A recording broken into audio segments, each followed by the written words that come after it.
Today we're going to talk about the new Renasys Touch pump from Smith Nephew. Many of you are probably familiar with the predecessor, the Renasys Go pump, which is a very reliable model and has been around for many years. But now the new pump has come, and we would like to unbox it and tell you about some of the new features of this pump. So here we have the new Renasys Touch pump. It comes in a very sturdy case, and up here we have the manuals in many languages. Here we have the pump, obviously. There's a shoulder strap which attaches to these holders here. We have a carrying bag and a power adapter. The power adapter from the Renasys Go pump, the predecessor of this pump, does not fit onto this model, so you have to have the new adapter as well. When you compare the predecessor Renasys Go with the new Renasys Touch pump, you'll see that the size differences are not so huge, but the Renasys Touch is a tad smaller. The connectings for the canister are quite similar, but be aware that the canisters of the Renasys Go don't fit onto this one. They seem to almost fit, but there are some differences in the connection.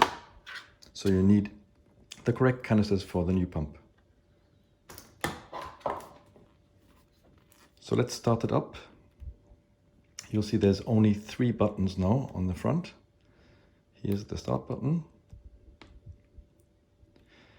And it takes a little bit longer to start up, about a minute, and you'll hear a beep when the pump is ready. Here we go. Welcome. And as soon as we have started it and the display is on, we now see the default settings, which are 80 millimeters mercury. And it's in continuous mode in default. And we see Y connect off. The Y connectors are used when we want to connect 2 tubes to the pump, treat 2 different wounds, for example. So the first thing, we could start the pump, use the pump straight away from the default settings. Just make sure that you have the right modes down here. But we can play around with the pump and check out the other possibilities. Here we have the settings button. Here we can adjust the alarm volume, which is a new function.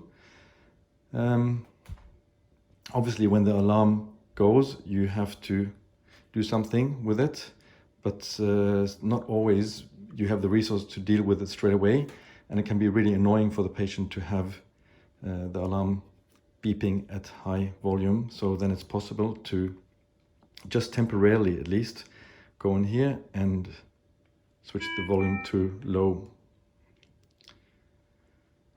On the other hand, you might have a patient who has hear impairment and is at home with a pump and wouldn't hear the alarm unless you switch it to high volume. So this is a useful function. Then we have something called the compression rate. What is this? Well, the compression rate is also called the intensity, and this is the intensity of the start of the vacuum phase. When the pump is switched on, the negative pressure starts, and this determines how quickly the negative pressure increases. Usually we would like a high compression rate because this stimulates the wound even better, but some patients have pain, and there we would choose a low compression rate. Note, this is not the level of negative pressure. This has nothing to do with the millimeters mercury. This is just how quickly the negative pressure sets in. This is particularly useful when you're using intermittent negative pressure, because then the patient will many times throughout the day experience that the negative pressure is increasing and decreasing, and if they have pain, I would definitely set the compression rate to low. Since I was talking about intermittent pressure, I'll just go back in the menu here, and you find the button down here, continuous negative pressure, which is the default mode. But as I said, if we choose intermittent, we can stimulate the wound even more in many cases. And the nice thing about this pump is that we can determine exactly how the phases, which pressures we have in the phases. In many other pump models, you have either negative pressure on or pauses without negative pressure. But in the Renasys Touch, I can now determine exactly if I, for example, would like 5 minutes of 80 millimeter mercury, and then instead of going to pauses with no negative pressure at all, maybe just reduce to 40 for a few minutes and then back to 80 after that. So the negative pressure is cycling. And this, we believe, stimulates the wound in a unique way to possibly even faster healing. And it's really easy to play around with this. Let's say we're happy with the values here, 80 millimeter mercury for 5 minutes, and I would like to have some breaks in between to stimulate the wound even more. I could take down the pressure to 0.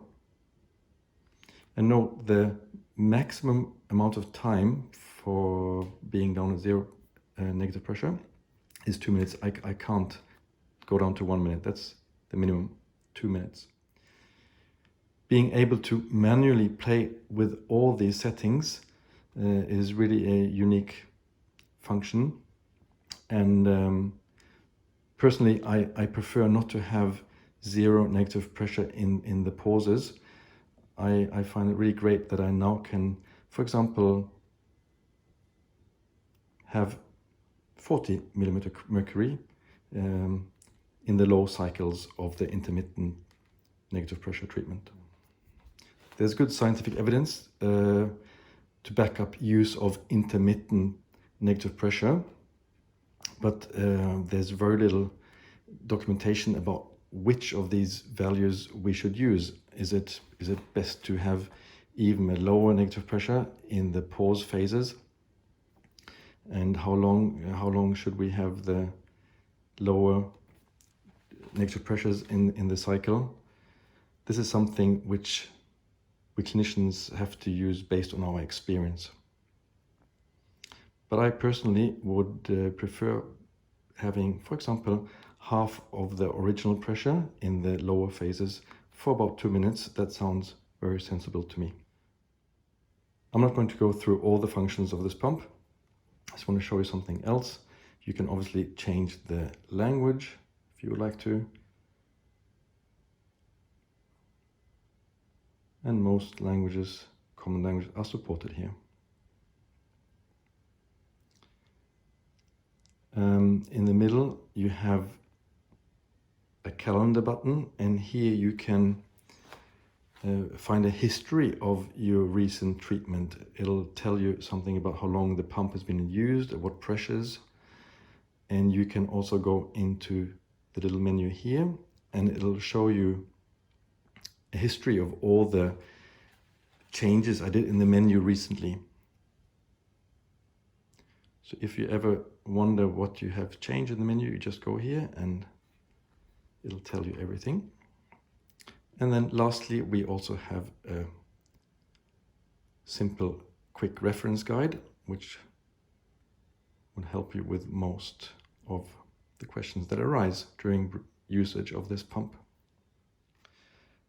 Another great feature of the new pump is this bracket, which is attached like this.